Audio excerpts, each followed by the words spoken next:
নাহমাদুহু ওয়া নুসাল্লি আলা রাসূলিহিল কারীম আম্মা বাদ। প্রিয় দর্শক, আলোর কথা চ্যানেলে আপনাদের অভিনন্দন।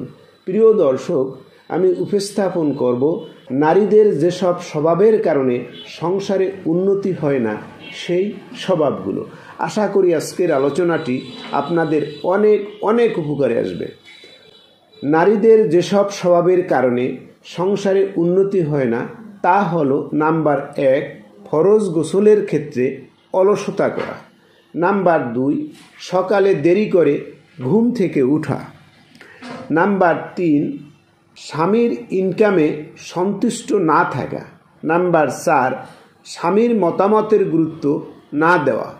নাম্বার 5, ফজরের নামাজে দেরি করা। নাম্বার 6, দান সদকা না করা। নাম্বার 7, সংসারে পুরুষের থেকেও নিজেকে বিচক্ষণ মনে করা। নাম্বার 8, ইচ্ছাকৃতভাবে নামাজ দেরি করে আদায় করা। নাম্বার 9, আত্মীয় ও পারিবারিক সম্পর্ক ছিন্ন করার মানসিকতা।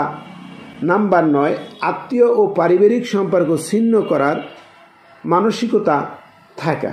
প্রিয় দর্শক, আমরা নারীদের যেসব স্বভাবের কারণে সংসারে উন্নতি হয় না সেগুলো আরও একবার জেনে নেই।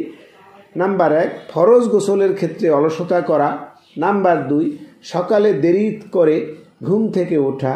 নাম্বার 3, স্বামীর ইনকামে সন্তুষ্ট না থাকা। নাম্বার 4, স্বামীর মতামতের গুরুত্ব না দেওয়া।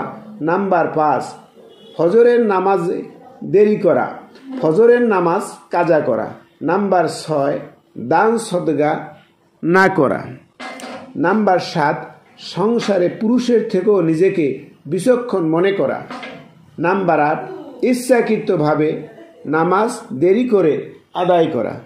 নাম্বার 9, আত্মীয় ও পারিবারিক সম্পর্ক ছিন্ন করার মানসিকতা থাকা। প্রিয় দর্শক, আমরা আলোর কথা চ্যানেলে বিভিন্ন জ্ঞানগর্ভ আলোচনা করে থাকি।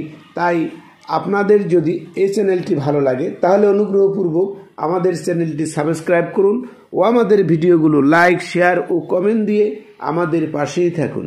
এতক্ষণ ভিডিওটি দেখার জন্য আপনাদের সকলকে ধন্যবাদ।